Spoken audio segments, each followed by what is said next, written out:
বর্ষা মৌসুম সামনে রেখে অতি প্লাবন ও বন্যার শঙ্কা রয়েছে বলে জানিয়েছেন পানি সম্পদ মন্ত্রী মোহাম্মদ শহীদুদ্দিন চৌধুরী আনি।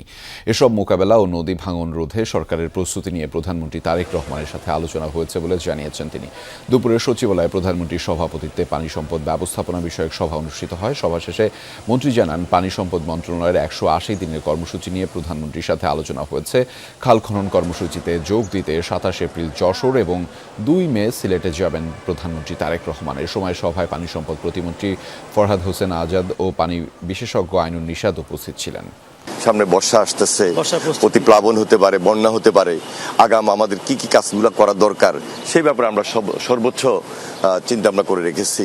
27 তারিখ যশোরে খাল খনন কর্মসূচি তিনি উদ্বোধন করবেন এবং 2 মে সিলেটে খাল খনন কর্মসূচি উদ্বোধন করবেন। এছাড়াও আমাদের সারা দেশব্যাপী এই কর্মসূচি অব্যাহত রয়েছে।